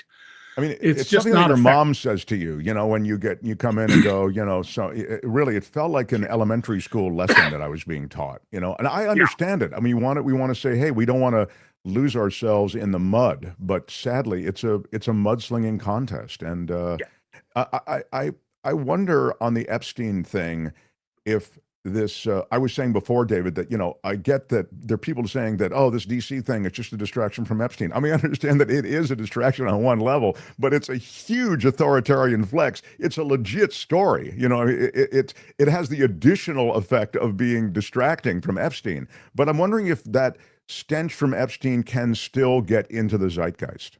Yes. And we can protest and resist more than one thing at a time. That should be eminently clear. I mean, in the late 60s, there were protests against the Vietnam War, against racism, against police misconduct, against police spying, for example, all going on in the same era. So that's a phony argument. And there's so much more to investigate involving the Epstein files. Okay? Where are the business trading records of Epstein, which would tell you whether he was actually a genius on Wall Street? He wasn't. Or he was running an extortion racket where he got various powerful and rich people compromised and then was able to extort them. What records does the American Virgin Islands have from their settlement? What's in the files of the lawyers representing the estate? And apparently Epstein has two different estates. One is, I presume, a business entity, and one's him personally. Ghislaine Maxwell's business records, similarly. I have not seen anybody say, oh, we have to protect Bill Clinton. Bill Clinton says, yeah, I won the guy's airplane 4 times. I never did anything improper. If he did, tough luck, pal. You're going to have your reputation ruined. Americans, I think, if they want to have a democracy, have to learn to be like God, not a respecter of persons. Now, that's a long-time religious teaching principle that, the king can get cancer too, because God doesn't care who you are, whether you're a peasant or you're the king. And we need to go back to that. That's always been my philosophy in journalism, is I'm not a respecter of persons. I don't care if you're rich and powerful or you're a nobody. You're going to get investigated the same way if there's some public matter of concern, in my opinion. That's the one area where I'm allowed my judgment. This is important. That's not. And the Maxwell thing, because it is so grotesque, Blanche goes down there, makes the deal, immediately she's moved. I mean, this is the thing that these guys do. It's right out there. Right. There's no sleight of hand. She's moved the next day to Arizona or within 48 hours. Texas, to be near her Texas, family. sorry, this minimum security, place that isn't even more minimum and less security than the last place. And now, as you say, she's been given this essentially a work release situation there. Yeah. And all of this tells you, if you had any doubts, that Donald Trump desperately needs to keep what's in those files hidden.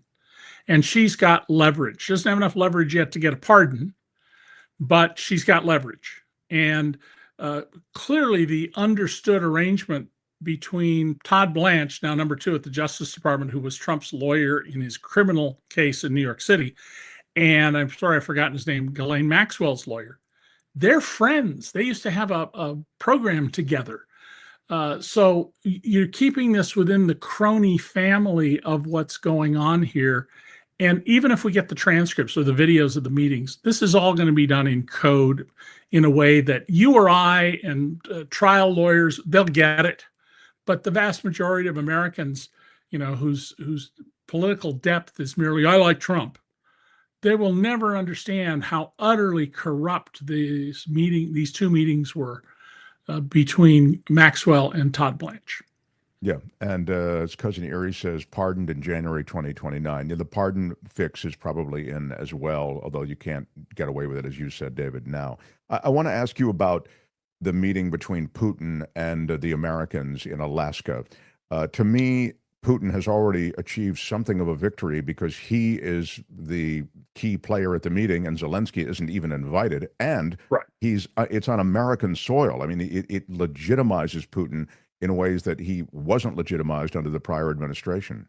So even though Putin is a dictator, and we now know, especially from the Sunday front page article in the New York Times, a lot about how they engineered the dictatorship, fixed the votes in advance and things like that. I mean, incredible story about Putin's fixer that was at the top of the front page. I think it was Sunday. It might have been Monday morning, but I think it was Sunday morning.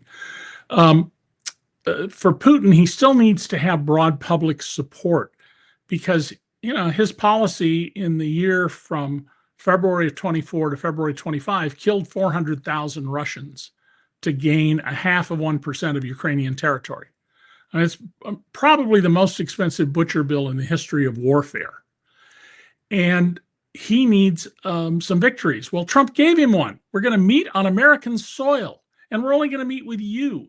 And Donald, who desperately needs to shore up his position because he promised he'd settle the war on day one. In fact, at one point he said he didn't even need to be sworn in and he would settle the war.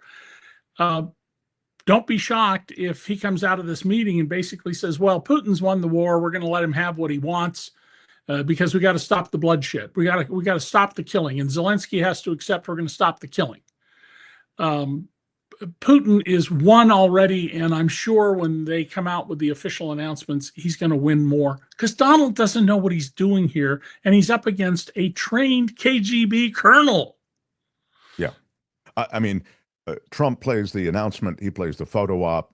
He's just paper thin in terms of, any kind of knowledge of the situation. And it seems also, just speaking of winning on the part of Putin, that any sort of concession on territory is a victory for him. I mean, he was unquestionably the aggressor here. He was the aggressor when he took over, help me, David, when he first moved in under the Obama administration. In 2014, the little green men with no insignias took over Crimea, and Putin said, of course those aren't my people. I have no idea who they are. As soon as he had control, what did he say? Of course those were my men. And we did nothing. I mean, it was a failing, perhaps under the Obama administration. But again, he because of that, he won that, and now he's the unmitigated aggressor in this instance, and he's going to be given a piece of Ukraine. It would seem right. And well, Donald's certainly going to try and I think do that for him. The leaders of governments, Moldova, Estonia, Latvia, Poland, they're all worried that Putin will rebuild his military and the tanks will roll at some point in the future, and they will. They absolutely will. I mean, Putin's been eminently clear for more than 25 years that he wants to put back the old Soviet Union. New operation, but the old Soviet Union. And, you can go back in history and look at the appeasement with Hitler by Clement, the British Prime Minister. And there are two reasonable ways to look at that. One of them is that he made a terrible judgment and allowed Hitler to then take over Czechoslovakia. The other argument you can make is he delayed for a year Putin's attack on Poland and then France, which gave the British time to build up some war materiel and reserves. But in this case, there's no two ways about this one. If Putin isn't stopped, he will keep going. He says so.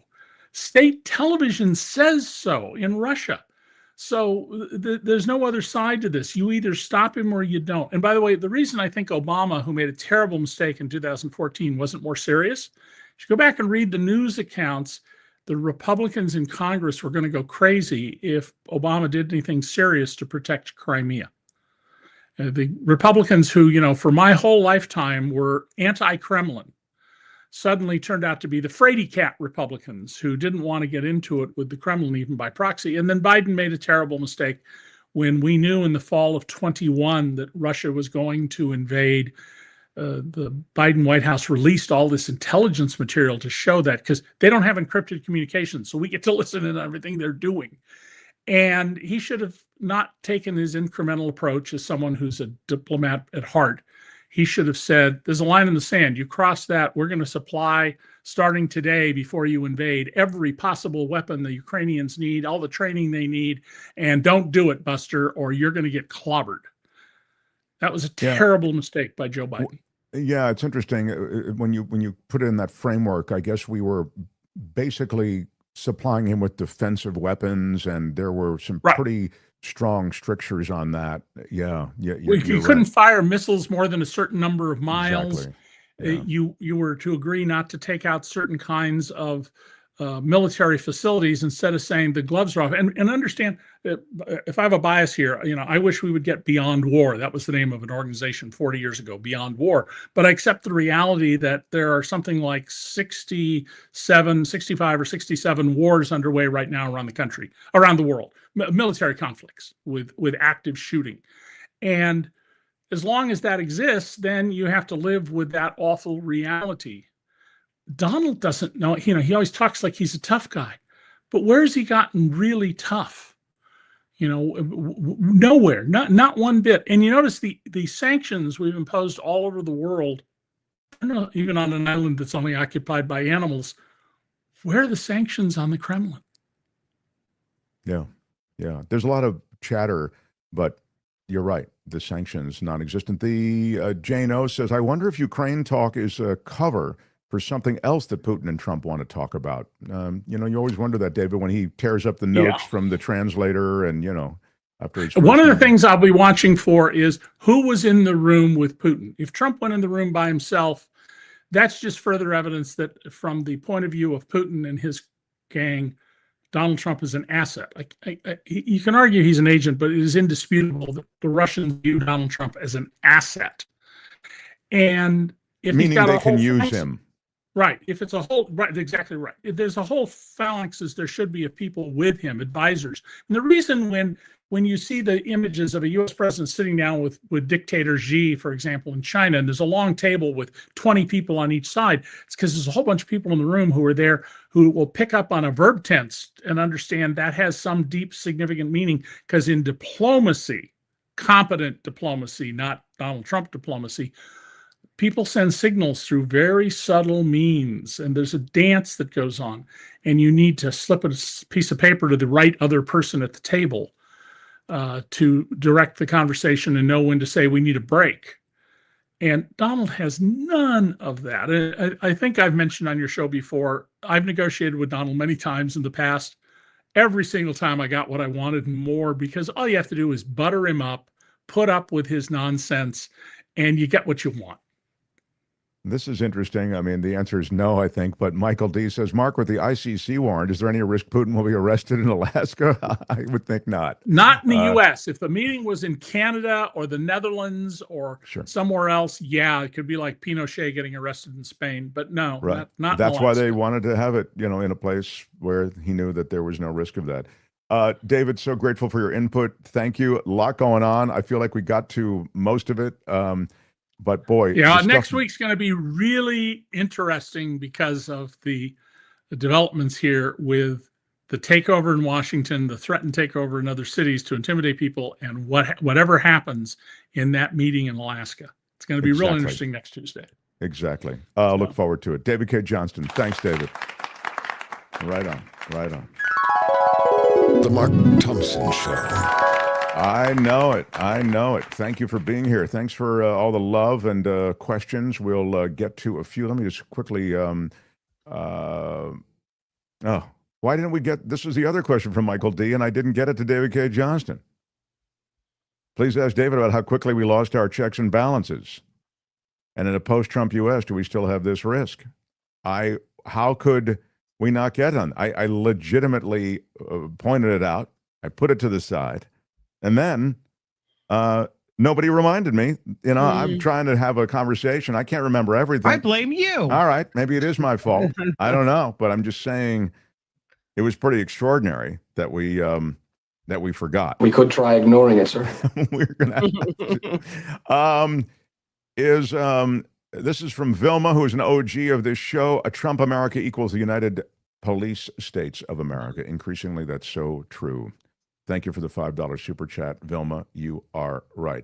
Cranky Charcoal with a, looks like is that British? Is that British sterling? Yeah. We talked about that earlier too. Thank you, Cranky. Oh, you talked about it earlier, did you? Well, that's I love it. We have processes and protocols and standards. Thank you, Cranky. You are welcome to crank here like that anytime. And shout out to all of our friends in the EU, outside the EU, and outside the USA. Hello, and a big shout out to you. Big shout out. Yeah. Then a lot of stuff from my darling Frenchie, who's fighting for her life. We've lost her on the table once. I'll find out more when we get off the air. Very hard times, and I just felt like we started the show. I don't know what to do. I can go weep in the other room with Courtney, or I can try to get the show done. Yeah. And so I've decided to do that, but I can't even read these beautiful expressions. Yeah. Thank you. Yeah. Oh, I wish I could reach through the screen and give you a big hug right now. Well, I don't want that, Kim. Girl, you just yes, you do. I don't want that. I don't. That's want mean. That. You're a really, meanie. Hey, Mark. It's George Santos here. Now, George Santos. I wouldn't mind him reaching through the screen. My God. I sent Tony some pictures of my sweet cat, so we'll run those, and we'll run a little bumper here, and then you can see my darling. She's just 16 years old. So sad. And, fighting for her life now, but didn't expect it. Richard Delamater, who is the Hunter S. Thompson, is that what we decided of this show? Yeah. He's always got a joint in his hand, or he's got a bottle of vodka in his hand. Where are my weed smokers at? Yeah, he's our party boy. You always wonder, like, if that guy from college, that smart guy who is also, like, partying really hard, what would he be like if he grew up? He'd be like Richard Delamater. Yeah. Love you, pal. Richard Delamater. Oh my God, you guys are so whatever, something like that. Smart and funny. Thank you for that. Yeah. And he also sent something for my Frenchie. Michael D forgives me for forgetting his question for David Cay. I got another David Cay Johnston question in from Michael D. But for Sweet Frenchie's bill, love Uncle Hunter S. Thompson. Thank you, Richard. Yeah, it's expensive. This vet thing, you don't care. You just I just want her to live. But it is a real expensive it's gargantuan. It's unbelievably expensive. It's not it's super expensive, but it's your heart, and so you do it whatever. You wouldn't, if you have your child there, you wouldn't say, well, doctor, is there any way you could just make my child comfortable for the next few months? It's a real I wonder if pet insurance would have paid for it. Yeah, so here's a story on pet insurance. Interesting. Angela Silva, thank you for a $50 super chat. Wow, that's super generous, and I'm really touched by that. And I'm not gonna cry. I'm not gonna cry. I'm going to try not to cry, but I might cry. Angela Silva, thank you. I know you feel, Mark, my heart goes out to you and Courtney, sending good thoughts for sweet Kitty. Yeah, thank you. My darling Frenchie is, and appreciate all of you who really thank you for throwing in. That's really very nice of you. I believe also Amber did it as well. Amber Likens or Likens probably. Hoping your kitty makes it. Thank you, Amber. So sweet. Thank you for the $10 super chat. Really cool. Appreciate it. Big shout out. Yeah. And Ray M. Hill says, my gosh, Mark, I'd be the same way with my cat. They're just so innocent and loving and independent, but needy. Need too much love. Exactly. That's true. You're right about that. They're independent, but they need so much love. That is a really good way to describe Frenchie and all caps. And that's really generous. Thank you for a $20 super chat, Ray M. Hill. You're very, very cool. Cindy G from New York City. Shout out to New York City, baby. Big shout out. Love my New Yorkers. And she has an emoji of the cat and the prayer. Thank you so much, Cindy. Wow. Thank you for a $10 super chat. That means so much. It really does. Appreciate all of that. And I'm looking to see if there's anything else I need to. Richard misspelled something, so he sent us a couple more bucks. He felt bad he misspelled something. Wouldn't it be reasonable, says Steve Muratori, to expect Trump to figure out how and why homeless people would actually get housing? Meaning, could you build a strategy or blueprint for getting those homeless people off the street and getting them housing? Yeah, this isn't that, though, Steve. It is a flex. It is a play. It is theater. It is performative. There's no aspect of this that is associated with actually solving a problem. It is really stopping the bleeding that he sees in the nation's capital. So, it's performative, as I was saying. See hour one. I think we broke it down pretty well. Joan Hollywood, thank you for the $5 super sticker and a big shout out to you. Yeah. Rev P says, I get how the 47% or so deplorables voted for Trump. What I'll never get is how the supposed middle 5% swung so far right and voted for Trump. That's not middle. Yeah. We talked about this before. It, I think, absolutely bears revisiting, and I'll just revisit it in an instant here. Trump got a lot of the vote from areas that you wouldn't think he'd get the vote. I mean, I'll give you the most glaring, amazing, incredible voter block that went for Trump that makes no sense. Latino men. Latino men went for Trump in huge numbers, okay? So you can say, well, they didn't want to vote for a woman. They didn't want to vote for Kamala Harris. She didn't appeal to them, whatever. It's a more traditional kind of cultural narrative that's informing their view of the world. But they just elected a woman in Mexico as president. So I don't know if I buy that. But anyway, he won that crew. And let me tell you, they are sorry for that vote. I mean, here's Tony's put up a bunch of the stats, and this is the was that in 2016? Yeah, it was 2016. I was going to say that when I realized the it was numbers 2016, I pulled look it. Sorry. Yeah, no sweat. Tony's so great. He tries to hustle something to support me in the moment, but with the visuals. But all I was going to say is that that's a vote you got to regret if you're a Latino dude, right? If you're a Latino man, you could, because you'll be first out. I mean, they're going for you first, and they're already doing it. And so they're doing it at your place of business. They don't care how long you've been here. They don't care how long you've been a tow truck driver or a white-collar worker or a politician. They've gone after all of them. In some cases, they don't even care if you're a U.S. citizen. If you are, in the area where they're scooping up brown people and you get scooped up, you're taken to the facility and they'll sort it out later. And by the time they sort it out, you've been in lockup for a few days, right? Yeah. Latino men voted for him because of the machismo mentality. That may be. I mean, he definitely does come across as a strong leader, and there's a lot of support and natural inclination to go for strength. So, look, there were problems also, Democratic message, all that sort of thing. But wow, the public's got a short memory, and an articulated policy that was definitely going to go against the Latino community. I mean, it was just there, so boldly stated. The fact that you could vote for him in such great numbers as Latino men did, it just astounds me. But there you go. And then you get into these other things. You get to the schism, the separation between those who have so much and those who really don't feel like they're participating in the system. The system's let them down. And here's this guy who comes in, seems like he's going to shake it up. He's got a populist message. I mean, the problem with that logic the second time around is you've already seen how bankrupt that idea was from the first time around. Like, you've seen he's not going to be your advocate in government. You should have seen that, but that's not what happened. They, again, we idealize, romanticize, selectively remember what happened the last time, and that's where we end up. So smash the like button if you would. I ask you that occasionally because it's with something your that iron rod. helps us in the world of YouTube. And it's Tuesday, so we'll do a quick check with Jeff Graham next. The Mark Thompson Show. On Tuesdays, we do a little tech hit with a guy who used to write a substantial column for USA Today on technology. For decades, he did it.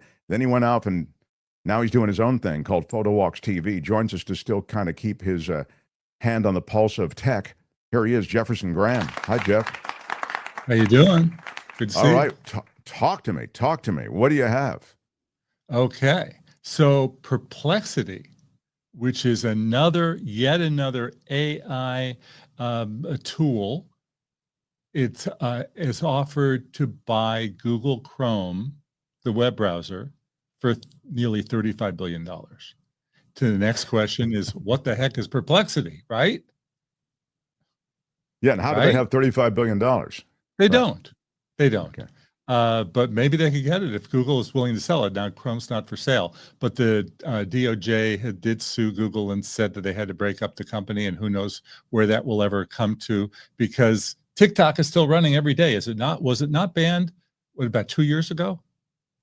Something like that? It's got the sort of Damocles hanging over it, because they're saying, well, it still very likely will succumb business-wise to a consortium of high-end stakeholders here in this country, don't you think? Yeah, that's a polite way of saying Trump bros and friends will take it over. Maybe if the Chinese are willing to do that. You don't know that they're actually willing to do that. So who knows what's going to happen? I think it's doubtful that Google will that Google will agree to sell Perplexity, but it will cause many of us to take a look at Perplexity, which I just did today. And it doesn't cost much to send out a press release, certainly a lot less than $35 billion.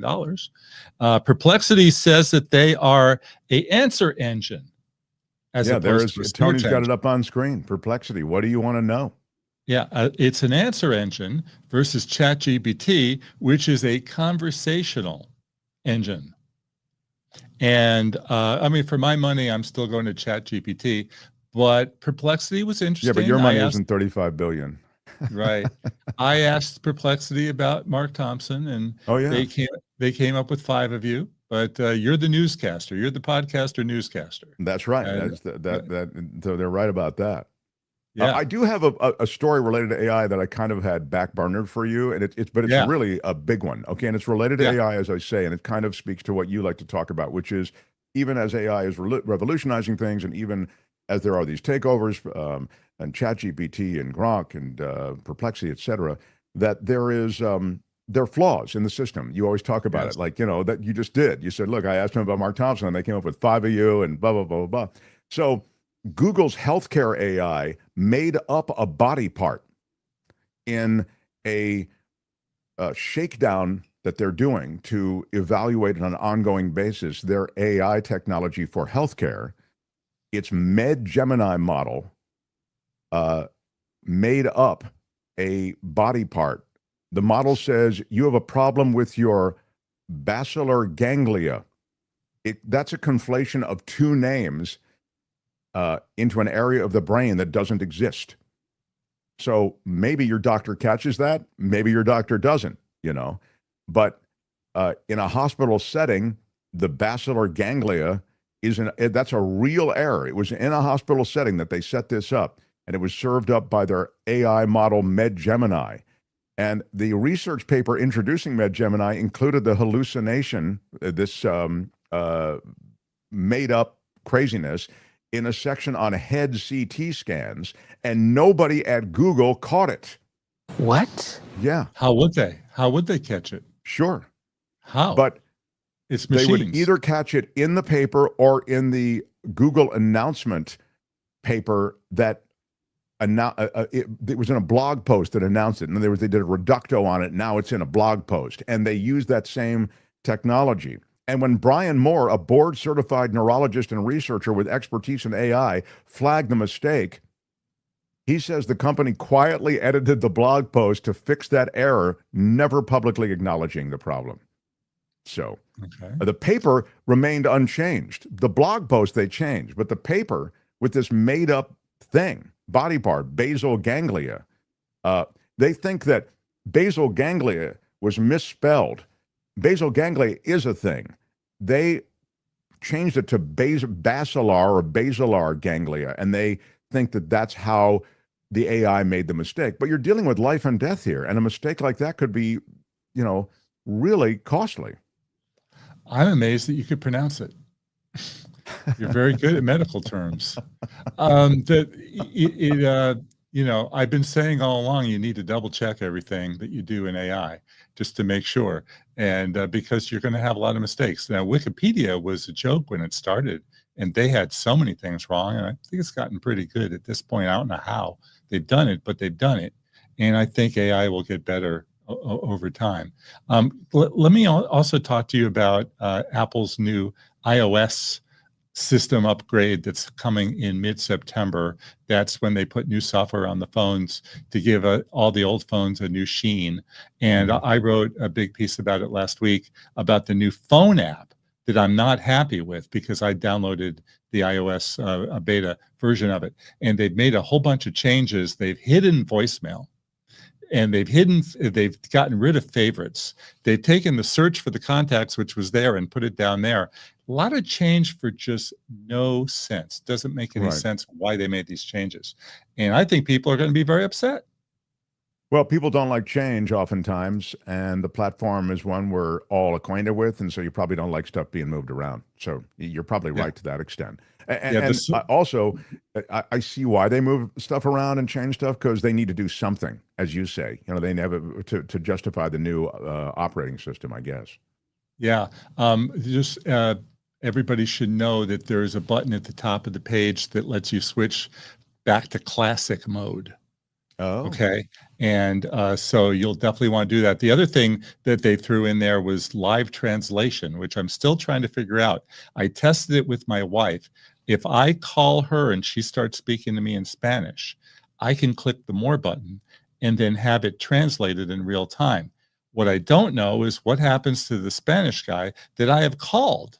What is he seeing on his phone, or she?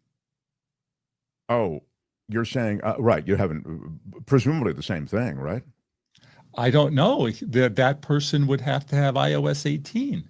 And that person would also have to download the language, which I had to do before I could test it with my wife, speaking Spanish to me. I saw a 60-minute special last month about how AI info is generated by these computer science folk over in Nigeria. They have degrees and are doing lower-level stuff for Microsoft and Google. You talked about this before, the fact that they contract out a lot of this stuff. Yeah. It's crazy. Yeah. So my takeaway is that, exactly as Karen D has said, AI not ready for prime time in some instances, but also capable of some pretty incredible stuff. I mean, I know your relationship with ChatGPT probably threatens your marriage, is what I'm thinking, Jeff, because you seem to spend a lot of time with ChatGPT. Yeah. We get on really well. One thing I could say is they've refused to write a script for me. I've asked over and over and over again, it hasn't done. But Perplexity wrote the script today. Let that be a note to ChatGPT. There's a new girl in town. She's called Perplexity.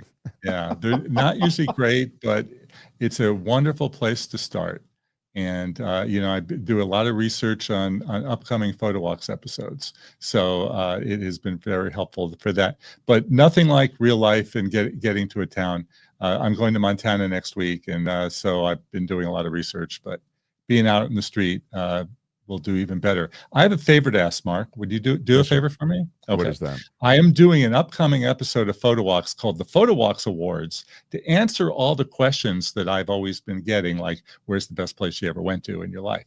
And to break it up, because it's me talking for 22 minutes, I need my friends to ask me specific questions that I can then insert into the episode. So the question for you, if you're willing to repeat it, the most underrated city I've ever been to. Would you say that? Did you want me to do that now or now? Right now? now. Right now? Okay, Yeah. gosh, sure. All right. Thank you, Tony. It's a bit unorthodox, but let's try it. All right. I had no idea that we were going to be doing this. I have to get into character. I mean, they do this to me all the time. I don't know what the hell they do it for. I was totally fine, and all of a sudden a guy shows up, says he wants me to do him a favor. They do this to me all the time. I don't know what the hell they do it for. You know what would be great is if we just didn't do it and we just moved on and ended the show without ever coming back. You need to submit a script ahead of time. All right, I'll do it. Put me on. Here we go. Okay. Jefferson Graham, tell me, of all these places, you go so many places, what would you say is the most underrated city or community that you visited? I'm going to give you a sneak peek from the episode because I'm going to give you the answer right now. That would be, would you believe it or not? Okay. San Francisco, California. Come on. The most beautiful city in America doesn't get the respect that it's due. Golden Gate Bridge, Crissy Field, Ferry Building, Coit Tower, North Beach, Chinatown, on and on and on it goes. So that's my pick for the most underrated city. I love it. I adore San Francisco. It's in my heart, and I couldn't agree more. Love San Francisco. The only thing I have a crime wave. The only thing I have an issue with is that cold wind in the summer. As Mark Twain said, the coldest winter I ever spent was a summer in San Francisco. It can be chilly, but man, I do love it there. That's great. Well, what are the Photo Walk TV Awards or whatever? What is it called? At the end of the month. We're calling them the Walkies. What do you think? I love it. I love it. I love it. I'm inspired by that. We should have some kind of meeting about the Markies or the. I'd be willing to bet my lunch that there's alcohol involved. Well, that could be. Find Jefferson Graham on YouTube. The YouTube series is Photo Walks TV. Jeff, love you, appreciate you, and I'll see you next week. Oh, will you be on next week, or you'll be in Montana? I will not. I'll be in Montana. All right, take a week off, and we'll see you after that. Jefferson Graham, everybody. Right on. I've told you it's never easy being in this business. The Mark Thompson Show. Who knew? Who knew? You just wanted me to do a little question there. It's kind of wild. Shameless. Yeah. Mark, can I ask a favor of you, please? While we're live and everyone's watching. Yes. Would you read these following lines for a project I'm working on? I'm going to have to put a disclaimer. Any voiceover requests will have to be submitted earlier. Yeah, it was quite blindsided by it. I'm not used to that, really. All right. The other thing about voiceover stuff is that typically people they don't think you have to do much. Like you just have a microphone and you have a script, just read it and send it to me. Like it's not a big deal. So typically, they don't offer to give you anything or even make a donation to charity on your behalf or anything. You just kind of do it. And I understand sometimes when people, they don't have money or whatever. The best example, though, of this being a problem or an interesting twist is I got approached by Mark Burnett. Now, Mark Burnett did The Apprentice, you'll remember, and really, I think is responsible for the image that Donald Trump was able to craft. So Donald Trump did a show called Rockstar, and when they were doing the presentation to sell the show, they asked me to do the voiceover. It was kind of a concert type video with all these different images and a sort of a conversation like that, and the voiceover was sort of like this, a chance to become the thing you always wanted to be, a rock star. It was that kind of read. Okay, so I said, gee, the deal was, if you can do this for free, we'll pay you if we get a green light on it, and you'll be our voiceover guy for the entire series. I thought, okay, Sure. that seems like a good deal. So I did it. And then what happened? They got greenlit, total series, and they did no voiceover on it. Oh, man. What? It was great. The cutting room Yeah, floor. is that the smarmy read? Do you think that's smarmy, Janice? Janice thinks that read is smarmy. It is kind of smarmy. Anyway, that's a little story. So it was my pleasure to help out pal Jefferson Graham. I wanted to get to some news. I don't think there's time. Or is there? Yeah, there is. Okay, this is great. Yeah, let's get some news, and we will continue. Smash the like button if you would, please. And when I say news, we give you a news and Smash commentary. it with your iron rod. There's a lot going on in the world, and Kim will catch those pieces of news that we haven't had a chance to touch on so far. So that's what we'll do. Tony, you're cool with that? All right, everybody seems okay. The Mark Thompson Show.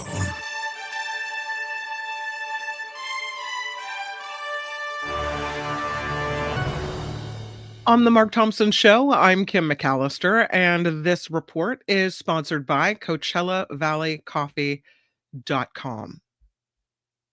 Anchorage, Alaska. That is where the meeting between President Trump and Russia's Vladimir Putin will be taking place on Friday. It's beautiful this time of year, I'll just say that.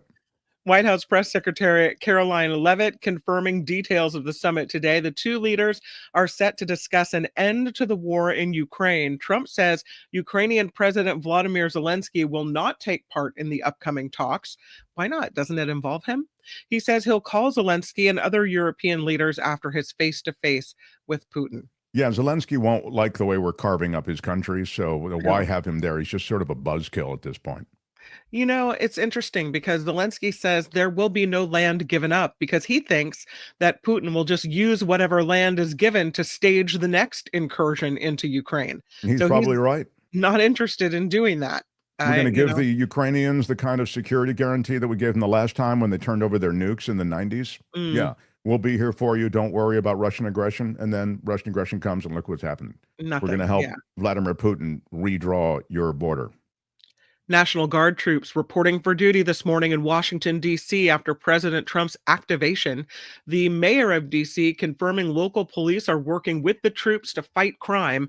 The emergency authority the president exercised under the D.C. Home Rule Act will expire in 30 days unless Congress approves an extension. Trump plans to ask Republican lawmakers to make other changes to D.C. laws, including the elimination of cashless bail. Texas Attorney General Ken Paxton is seeking to have former Congressman Beto O'Rourke arrested. According to a legal filing, O'Rourke's Powered by People group continued to raise money to cover the expenses of Texas Democrats who fled the state after a judge temporarily blocked the group from soliciting money. Paxton is calling for a $500 fine for each act of contempt and for O'Rourke to be jailed. Texas Republicans are trying to put maximum pressure on Democrats to return to Texas as the GOP looks to pass new maps ahead of 2026. A gunman behind last week's deadly shooting at the CDC headquarters in Atlanta died, they say, by suicide. In an update today, the Georgia Bureau of Investigation also said it had recovered written documentation that expressed the shooter's discontent with the COVID vaccinations. 30-year-old Patrick White opened fire at the CDC Friday, killing an officer. Authorities say White fired almost 200 rounds of ammunition during that shooting. The next person who could be in charge of the Bureau of Labor Statistics says the monthly jobs report should be suspended. Guess we don't need That's that a good stinking report anyway. Just what a get great rid of way it. to get around bad numbers. We just aren't going to release any report anymore. No, This we guy's don't a need total MAGA head, total MAGA guy. In an interview with Fox Business that happened before President Trump nominated E.J. Antoni for the position, who is a bigwig at the Heritage Foundation, I believe. Exactly. Antoni said the Bureau should instead do quarterly reports instead of monthly.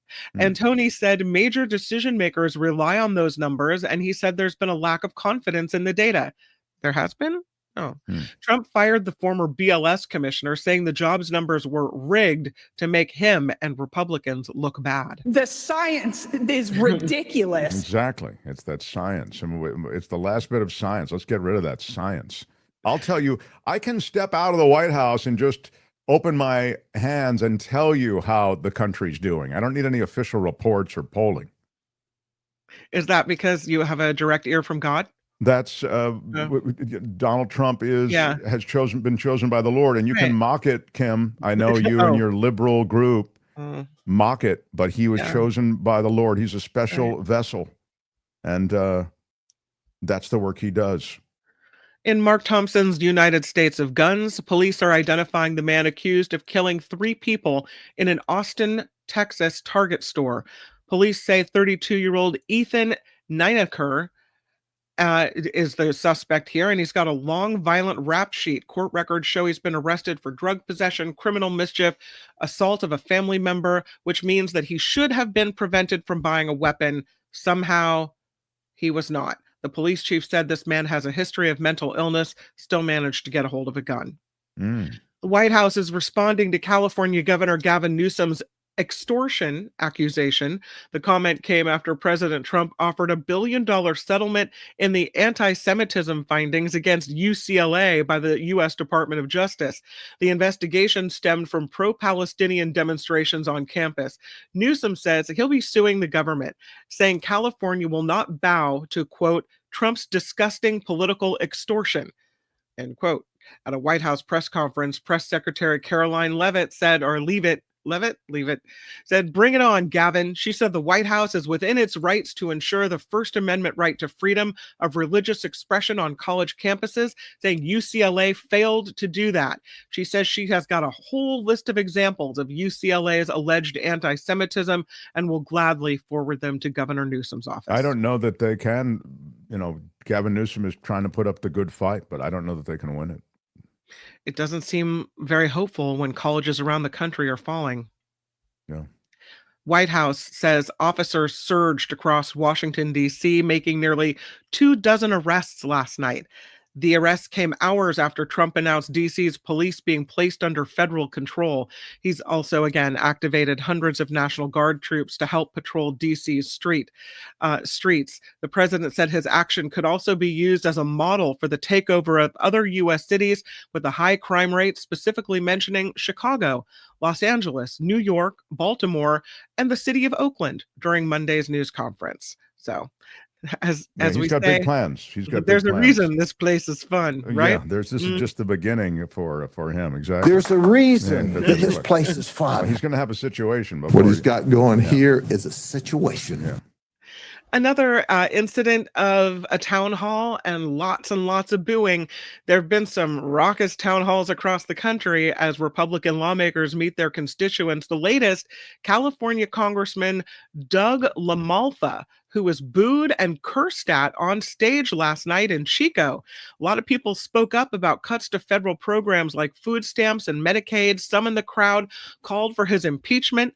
LaMalfa was also asked about Governor Newsom's proposed redistricting in response to a similar plan in Texas, and he said neither state should be doing that. Some people in the crowd taking issue with his support for Trump's agenda. They're saying he should be resigning.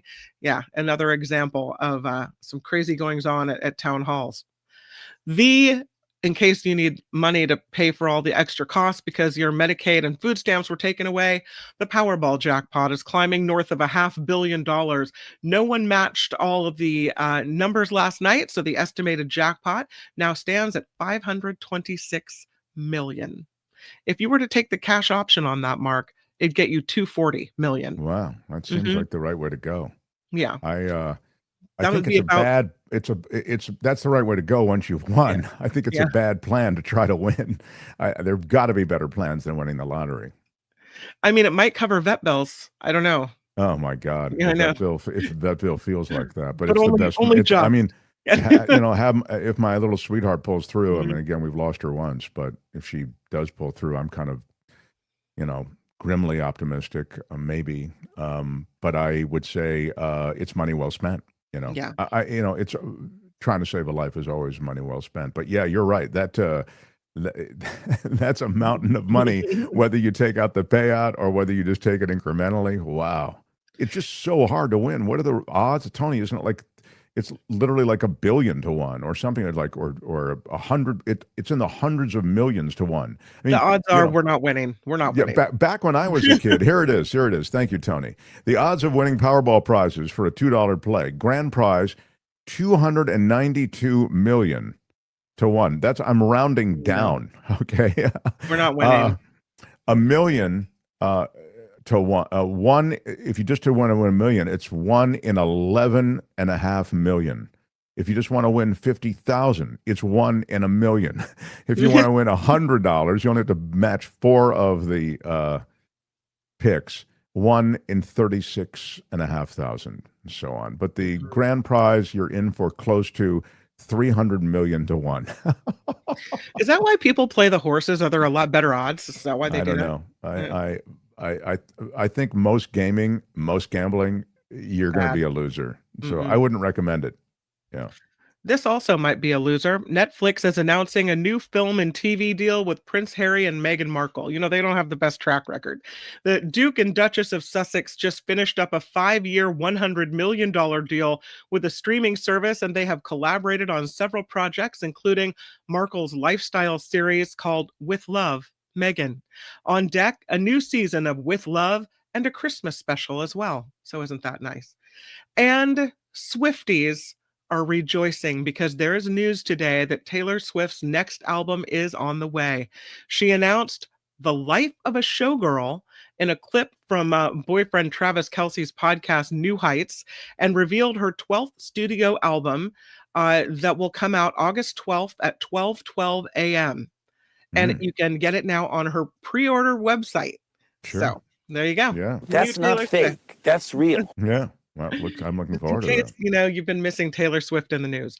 This report is sponsored by the best coffee and best tea you will ever have. There they are. That's Travis look at and that. Taylor. They look cute They're together. cute. Yeah. It's CoachellaValleyCoffee.com, and it is amazing. You'll see the Clarity Blend coffee pictured there with the lion's mane, which is mushroom that is supposed to improve your mental outlook and your clear-headed thinking skills. It's also in some tea called the turmeric chai. It's got lion's mane in it as well. Great new product from CoachellaValleyCoffee.com. I'm still addicted to my vanilla tea, but I've been drinking that turmeric chai tea as well. My husband loves the Clarity Blend coffee. It tastes really good. As a matter of fact, I've had a lot of family members around because my mom had a medical issue, and so someone has to stay with her. So my uncle went over to relieve me so that I could come do the show, and he was missing coffee. And so we took him a cup of Clarity Blend, and he commented afterward, "What was that coffee? God, that was so good." Oh, wow. That's really cool to hear. I had to give him the website and the coupon Discount code. Yeah. It's Mark T, no spaces. Mark T will get you 10% off at CoachellaValleyCoffee.com. Just what I told my uncle. I'm telling you too. Yeah, tell everybody. CoachellaValleyCoffee.com. Use that code Mark T. 10% off everything. You can get merch, whatever you want, but it is the best coffee on earth, hand roasted, and it is the freshest crop you can possibly get. They have real pride of ownership there. So it's a boutique roastery. You will like it. Again, for teas, coffees, as Kim has already said. So really good nice stuff. I'm Kim McAllister. This is The Mark Thompson Show.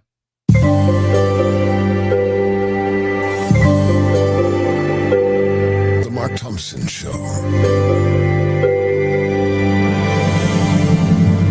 We have to finish up around here. We are a live show, 11 to 1 in the West, 12 to, 2 to 4 in the East. Yeah. Richard Delamater saying that he thinks they'll be married by Christmas. He puts the odds at 3 to 2. I hope so. Maybe they were already married. That's that's Taylor Swift and what's his name? Jason Kelce? Is it Travis, Jason or Travis Kelce? His brother Jason is married to someone else. Oh yes, very nice. For cats and cats, says Harry Magnan. Thank you for the $10 super chat, Harry. Very, very generous of you, and thank you so much. Big shout out to you, sir. Big shout out. And I saw also a sweet. Let me see if I can find it. Jim Slayton, who is an OG of this show, $20 super chat for the cat, he says, for your cat. Yeah. Big shout out. Sweet Frenchie. Maybe you could post a picture of two of her, Tony. Yeah, she may rally, says Delette. I've done transfusions on a pet, expensive, but it's what you do. Go Frenchie. Keep on fighting. Yeah, there she is. That was her in the hospital. That's her in the hospital. She's a pretty cat. I think it's her in the hospital. It might be taken on the couch. I don't know. That's her in the hospital, of course. Yeah, with the cone on. Is she an orange tabby cat? Yeah, I guess. Is that what you call her? Yeah. Yeah. There she is. That was just the night before she went into surgery. Yeah, really, really rough. And that's her as she, right before she was taken back into this whole process. And she was energetic and good, which is what makes this a little bit harder. Sending love and hope from me and my Grady Angel cat, says Hula Steph. Thank you so much, Hula Steph. Thank you for the $10 too. Really does help. And you can read this Jeanette post. I don't think I can quite read it. Maybe you can read that, Kim. It Jeanette says, says, I lost my, you got it? Okay. I lost my teddy bear June 24th. It hurt so much. He was 15 years, 2 months, and 5 days. He was born in my backyard. He was, I always thought, a gift from God, and I miss him terribly. Yeah. I'm sorry, Jeanette. That's true. That's just awful. Sorry, Jeanette. Yeah. Hoping your kitty makes it. Amber, I think some of these we have posted, but I really do appreciate it. Angela was so very nice with that $50 donation to the show. My heart goes out to you and Courtney. Thank you all. Lucy McAllister, my favorite McAllister. Come on. For the $20. She is so cool. $20 super sticker. And I'm not going to cry, but I'm not going to cry. I'm not going to cry. If ever there was a day. And Eugenio, they are now. What about it? $10 super sticker. Big shout out to you. Super stickers, super chats, your Patreon and PayPal supporters. Thank you. Inlay, because I did the voiceover for Jefferson Graham. Would you do voice work if offered $10 million from Trump? No, absolutely not. You wouldn't, would you? It would depend on what it is. Coming next, the National Guard to Chicago. For a little promo You video. loved them in Washington. You adored them in Los Angeles. Now they're coming to Chicago, bigger and better than ever. No, stop. The Trump Black Ops operation. There's no amount of money, is there? Tell me there's none. First of all, it's an absurd. I may as well say no because it's an absurd hypothetical. Yeah. Of course, I turn it down, man. Are you kidding? I'm not gonna do it. I did. I'll typically this is what I'm going to tell you honestly what I typically do with something where I go, like I'm I already know what you're I would doing. contribute. I'd contribute it all to charity. Is what I would do. You do the work, and then you turn around and give it to an animal. Yeah, charity. give all the money to some charity that they would have nothing to do with and they would hate. I do that with fast food stuff. Like, so if I'll do a commercial voiceover for McDonald's, I haven't done one in a long time, but this used to be my thing. I take whatever money there was and I donate it to an animal rights charity because I know that the commercial is getting done. So I may as well do it. Take the money and donate it to PETA or donate it to Mercy for Animals or donate it to, some of the local shelters. So anyway, that's my thinking. So that would be my answer on the 10 million, Luis, who is the master of sarcasm on this show, says, this just in, effective immediately by executive order, the San Andreas fault will now be known as Joe Biden's fault. I get it. I get it. That's pretty good, Luis. Luis is strong that way. Strong. Inlay says Russia wants land that Ukraine holds and Russia couldn't take in another 3 years. That's a major no. Russia doesn't want just what it's taken and is holding at this time. Yeah. And Doug says, hugs to your family. Thank you, Doug, for the $20 super chat. Very generous and a beautiful sentiment. These are tough times for sure. Some vets refuse health insurance for pre-existing conditions. It happened to me in Florida, says Tom. Yeah, I was going to mention this on health insurance just because we're going through this, and I'll just wrap up. But the way it works typically, at least these insurance policies that have been related to pets have worked, and you may want to look into this yourself, is it's a little like life insurance. Jump on board late in life, they're going to charge you a lot of money because you have a lot of pre-existing conditions, and just chances are you're going to cash this policy, right? Right. If you sign up your senior cat, like I tried to, we have Charlie. Charlie's, I think, close to 18. And Charlie, I tried to, and I actually did sign him up. And it was, I think, like $250 a month or something like that.